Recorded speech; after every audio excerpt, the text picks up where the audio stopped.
So I'm joined today by Mr. Elmer Stewart. Elmer is the president and CEO of Copper Fox Metals. This is a TSX venture listed company.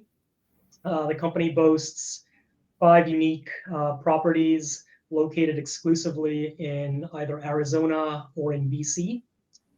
Elmer's been at the helm of the company for a long time, and he's been instrumental with the acquisition of all these 5 portfolio projects. Today, we'll just delve into the 2 more advanced stage projects, namely the Van Dyke project located in Arizona and the Schaft Creek project located in BC. Now, I'm saying that they're more advanced stage projects simply because these 2 projects that I mentioned, they are nearing the PFS level of project development.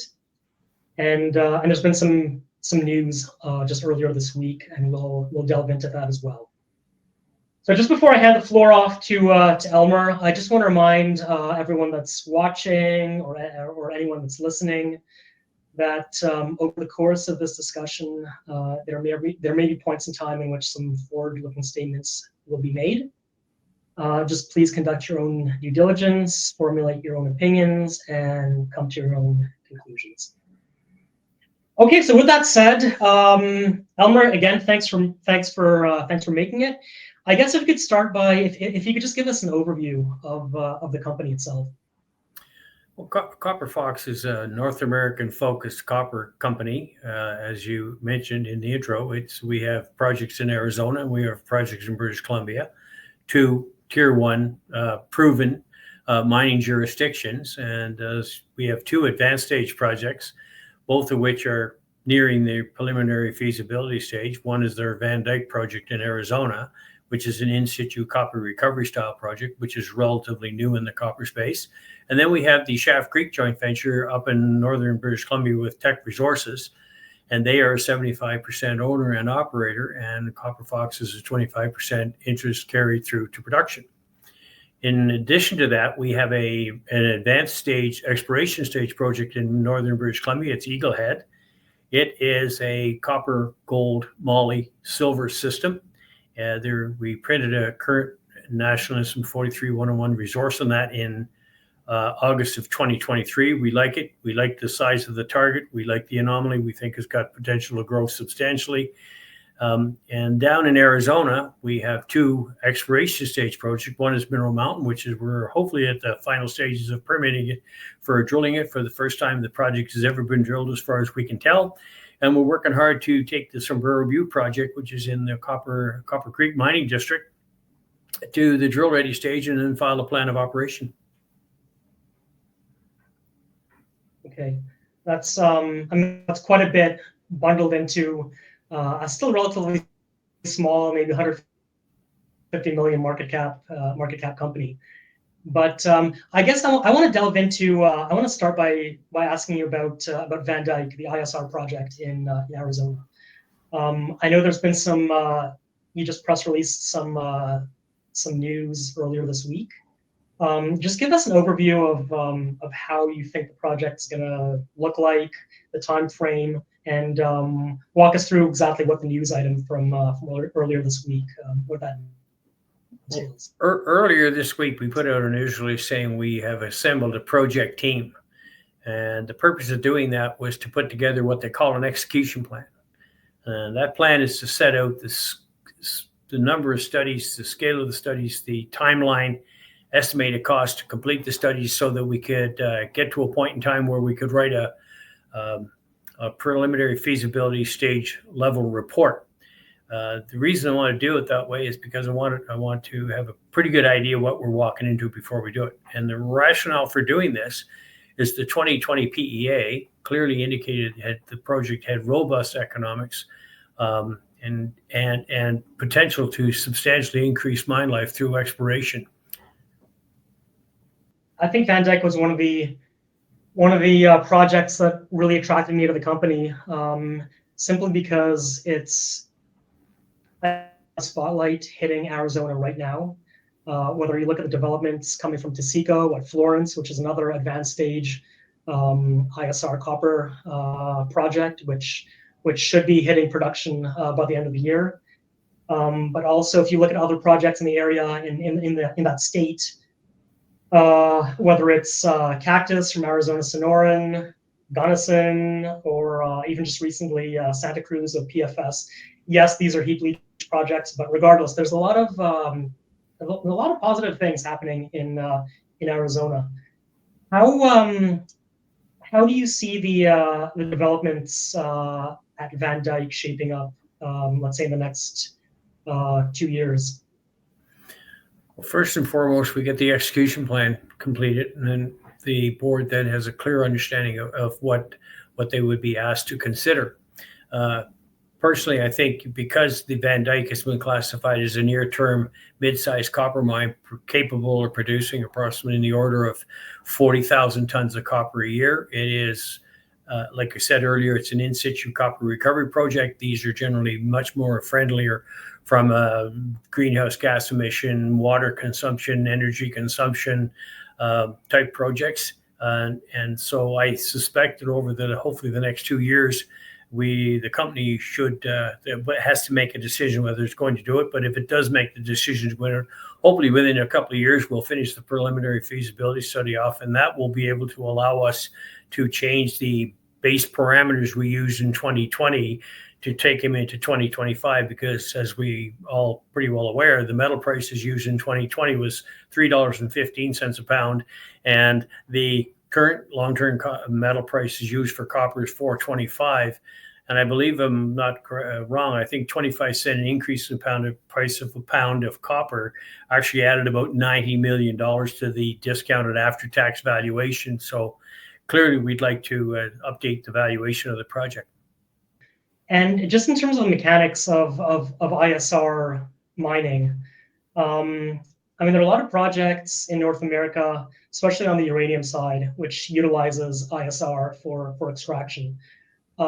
Are there any projects using ISR for copper that you know of right now, or is Florence potentially the first one? I believe in the current way they're doing ISR. Probably Florence is probably the first one in Arizona that's been moving to production. Back in the late 60s and the 1970s, there were various methods where the mining companies were trying to recover copper without actually mining it, and like using heap leach. But this is the first using the current technology, and the amount of work that's been done on ISCR projects in Arizona and the understanding of them now by various engineering firms really is going to be very beneficial to Copper Fox as we continue to work on moving the Van Dyke project forward. Pertaining to your other advanced stage project, shifting over to BC, give us a little bit of an overview of the Schaft Creek project. This is a $1 billion+ resource, copper resource deposit. You've got a JV with Teck, which is one of the much bigger mining companies out there, so not a bad partner to work with. Give us an overview of the developments there.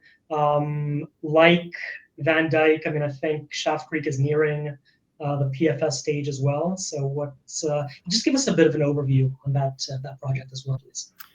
Yeah. We actually completed Copper Fox when I came on board in 2009. The focus then was to complete the feasibility study at Schaft Creek. 2 reasons was because the previous management had completed a preliminary feasibility study and it had evaluation.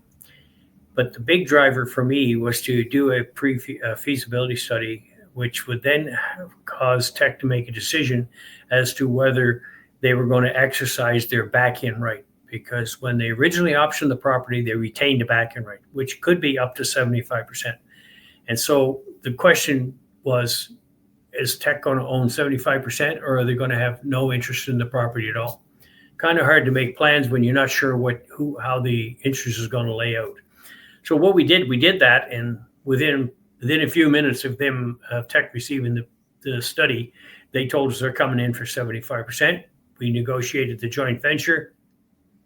And it's a very unique joint venture, and it's actually quite a good joint venture for a junior company. Essentially, Copper Fox is not required to put any cash into the JV up until production starts. Now, that what that tells me is that we can't get diluted out. It doesn't matter what happens, can't get diluted out. And the only way Teck can recover the funds from anything they put up on behalf of Copper Fox, they have to get that out of funds coming from the project, i.e. the free cash flow coming from the project, and the joint venture is structured specifically that way.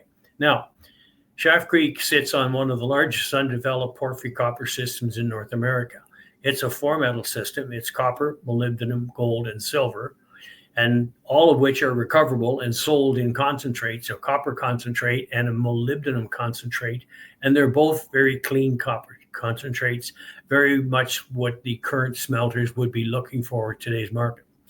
Teck has taken the project from over the last few years, and the most recent study that was completed in 2021, the after-tax valuation using, I believe, a 8% discount rate and a 28% contingency on top of it. It shows that you has a low capital intensity, but the value is $842 million using $3.25 a pound copper, a very conservative gold price and molybdenum price and silver price compared to where the long-term metal prices are today.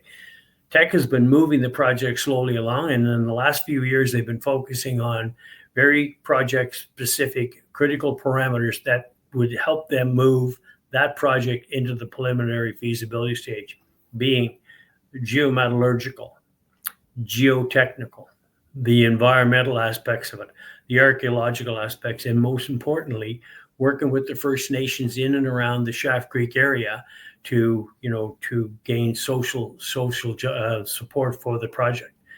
So they are planning, and we have announced that the plan for 2025 is to try and transition the Schaft Creek project into the preliminary feasibility stage. And I hope that decision will be made toward the end of 2025.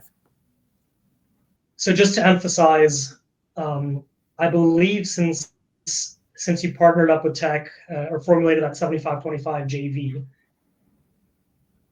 Teck has spent, I guess, nearly $100 million in drilling on the property, in helping out put together the PEA, and I guess this will all culminate with a potential PFS decision towards the end of this year.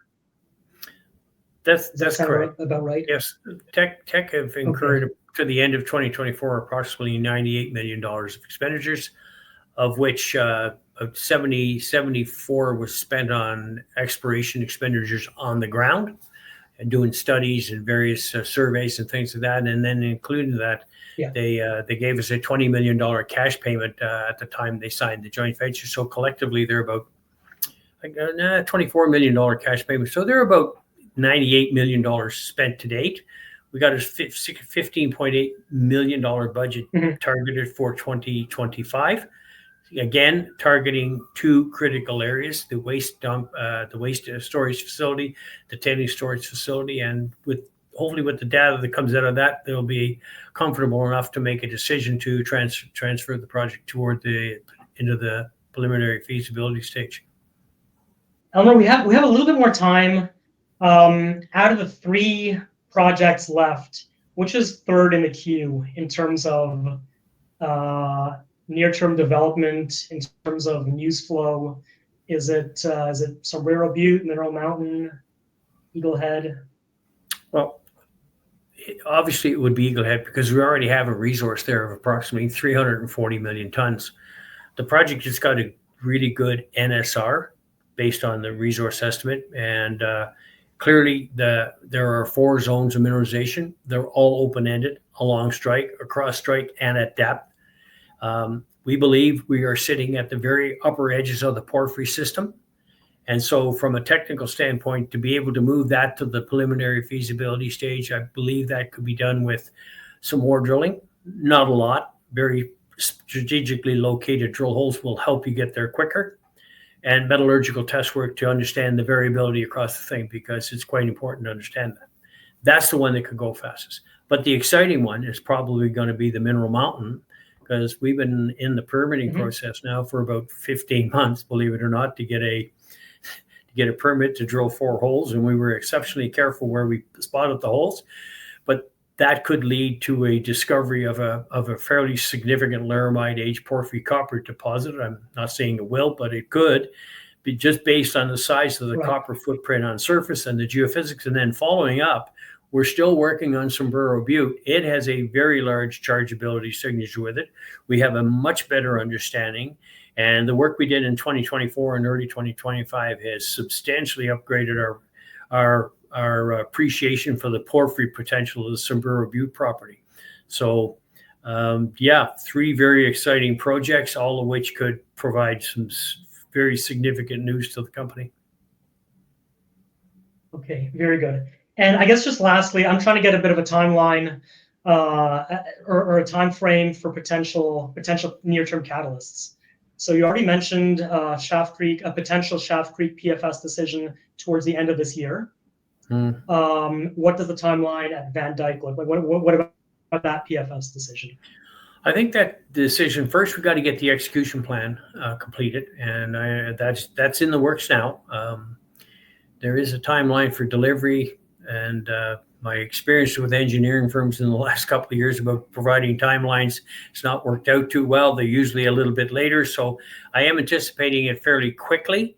Once I receive it, then the board will have the opportunity to review it, sit down, and coming out of that, we should make a decision. If I had to put a timeline on that, probably I would give you a 2 to 3 month timeline before that decision is made. More than likely 2, but could take a little bit longer because it's the summertime.